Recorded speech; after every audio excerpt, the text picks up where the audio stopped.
यह कहानी बहुत समय पहले की है। किसी देश में एक छोटा सा राज्य था जो राजा विक्रम द्वारा संचालन किया गया था। उस राज्य में बहुत खुशहाली थी। सभी एक दूसरे से मिलकर रहते थे, लेकिन उनकी खुशियों को नज़र लग गया। एक दिन अचानक उन्हें खबर मिली कि एक बड़े राज्य की सेना उनके राज्य पर आक्रमण करने के लिए आगे बढ़ रही है। यह खबर सुनकर वह घबरा गए, क्योंकि उसके पास उतना सैनिक बल नहीं था जो उतनी बड़ी सेना का सामना कर सके। राजा विक्रम ने सारे सेनापति को दरबार में बुलाकर इस खबर की सूचना दी। सेनापति इस खबर को सुनकर डर गए और बोले, महाराज, इस युद्ध में हमारी हार निश्चित है। इतनी बड़ी सेना के सामने हमारी सेना टिक नहीं पाएगी और हमारी हार हो जाएगी। इसलिए इस युद्ध में लड़कर अपने सैनिकों के प्राण गंवाने से अच्छा है कि हमें पहले ही हार स्वीकार कर लेनी चाहिए। सेनापति की बात सुनकर राजा विक्रम बहुत निराश हुए। अब उनकी चिंता और बढ़ गई। उन्हें समझ नहीं आ रहा था कि क्या करे और क्या ना करे। अपनी चिंता से छुटकारा पाने के लिए वह राज्य के एक साधु के पास गए।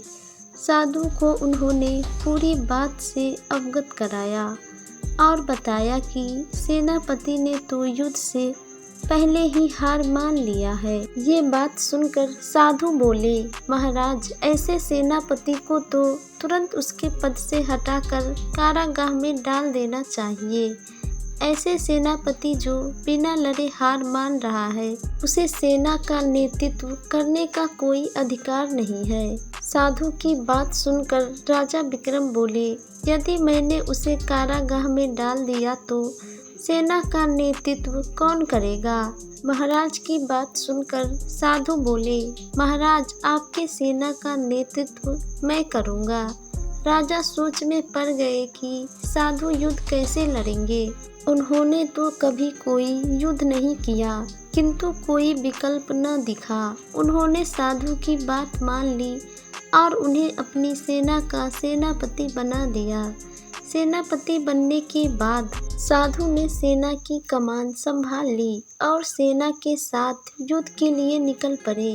रास्ते में एक मंदिर पड़ा।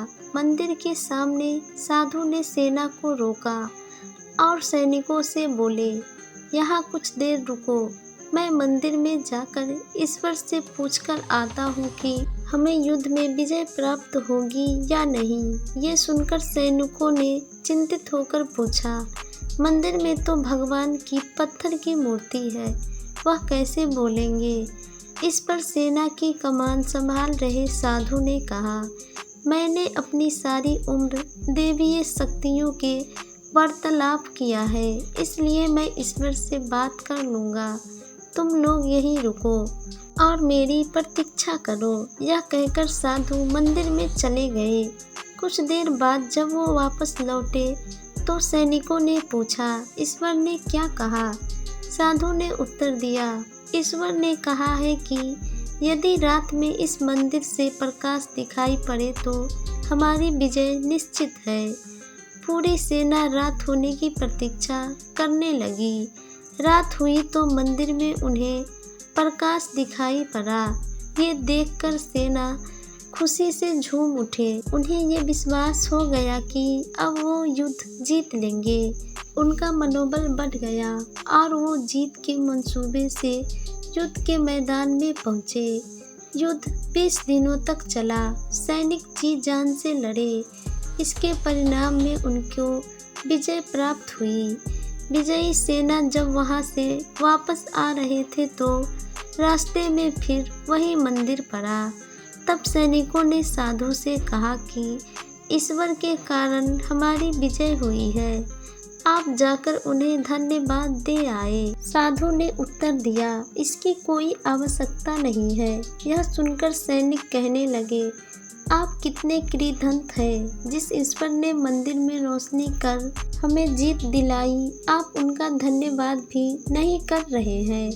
तब साधु ने उन्हें बताया कि उस रात मंदिर से आने वाली रोशनी एक दिए की थी और वह दिया मैं वहां जलाकर आया था।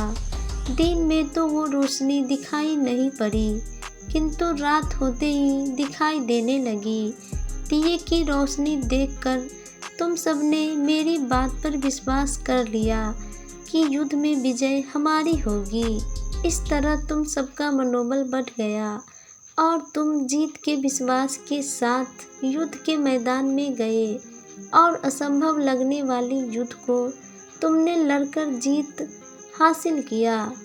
इसलिए कहा जाता है कि अगर हमें खुद पर विश्वास है और हम परिश्रम कर रहे हैं तो अंत में जीत हमारी विश्वास की ही होगी। हमारी सोच ही आगे चलकर वास्तविक का रूप लेती है। इसलिए हमें अपनी सोच पर ध्यान देनी चाहिए और सदा सकारात्मक सोच रखें ताकि सकारात्मक परिणाम मिले और हर कार्य में सफलता हासिल हो, क्योंकि खुद पर विश्वास ही सफलता की पहली सीढ़ी है। उसे अगर मजबूत बनाया तो कामयाबी आपके कदमों में होगी। आज के लिए इतना ही।